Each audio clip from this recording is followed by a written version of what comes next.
नमस्कार। कहानी संग्रह में हमारे सभी दर्शकों का हार्दिक स्वागत है। दर्शकों, आज हम आपको भगवान श्री हर की ऐसी कथा सुनाएंगे जिसे सुनने सुनाने से हमारे सभी कार्य सिद्ध हो जाते हैं। यह चमत्कारी कथा सुनने से मनुष्य की सभी मनोकामनाएं पूर्ण हो जाती हैं। यह मंगलकारी कथा हम आपको सुनाएं, इससे पहले अगर आपने हमारे चैनल को सब्सक्राइब नहीं किया तो प्लीज जल्दी से सब्सक्राइब कर लीजिए। दर्शकों, एक समय महर्ष नारद जी पृथ्वी लोक पर भ्रमण करते हुए वैकुंठ धाम जा रहे थे। तभी नारद जी को रास्ते में एक स्त्री मिली। नारद जी को देखकर उसने महर्षि को प्रणाम किया और कहा, हे मुनिवर, आप श्री हरि के पास प्रायः ही जाते रहते हो। क्या आप मुझे भगवान श्री हर विष्णु से पूछकर यह बात बता दोगे कि मुझे संतान की प्राप्ति कब होगी? उस स्त्री की बात को सुनकर नारद जी बोले, देवी, मैं इस समय श्री हरि विष्णु के पास ही जा रहा हूँ। अतः मैं श्री हरि से आपकी इस समस्या का समाधान कर शीघ्र ही आपको अवगत करा दूंगा। यह कहते हुए नारद जी नारायण नारायण कहते हुए वैकुंठ धाम की ओर चल दिए।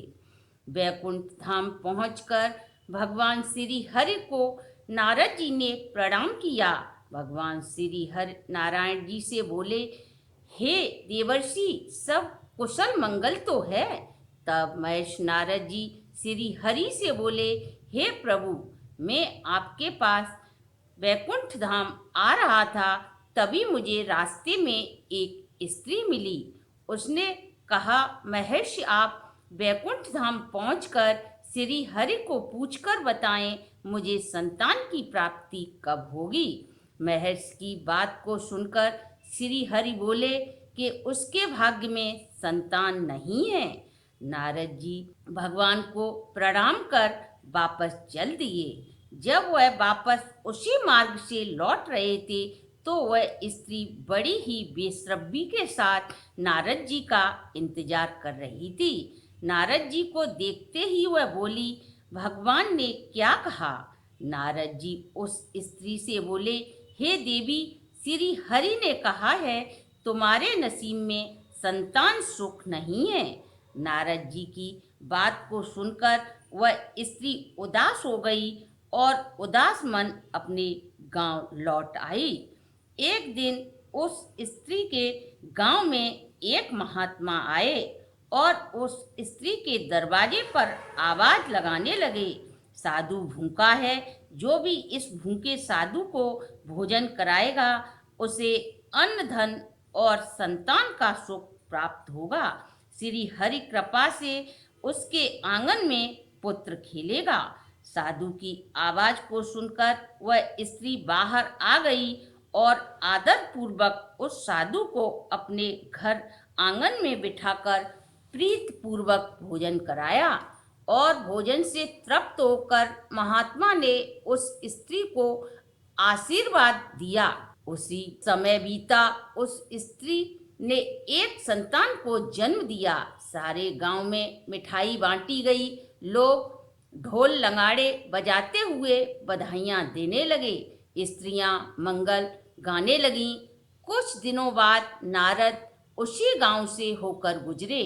नारद जी की सूचना पाते ही वह स्त्री नारद जी के पास आई, उन्हें प्रणाम किया और बोली, हे ऋषि, आपने तो मुझसे कहा था, श्री हरि ने कहा है मेरे भाग्य में संतान नहीं है, लेकिन यह देखो मेरा पुत्र जो एक संत के आशीर्वाद से मुझे प्राप्त हुआ है।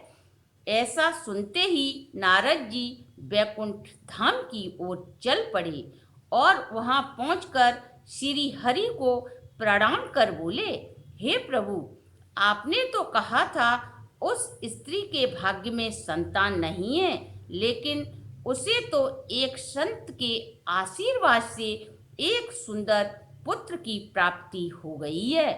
प्रभु, मैं जानना चाहता हूँ कि उस साधु में आपसे भी ज्यादा शक्ति है। नारद जी के प्रश्न को सुनकर श्री हरि बोले, नारद जी, मैं आपके प्रश्न का उत्तर फिर कभी दूंगा।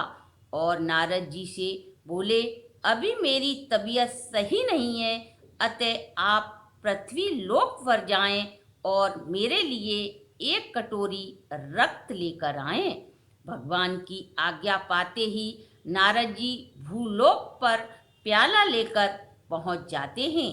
इधर उधर भ्रमण करने के बाद भी जब उन्हें रक्त नहीं मिला, तब वह लोगों से बोले कि श्री हरि की तबीयत खराब है, उन्हें रक्त की आवश्यकता है। नारद जी की बात को सुनकर लोग हंसने लगे।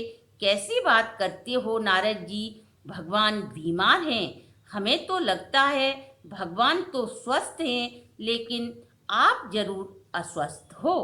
नारद वहां से चलते चलते जंगल में पहुंच गए और वहां पर उसे वही साधु मिला जिसने उस स्त्री को पुत्र प्राप्ति होने का आशीर्वाद दिया था।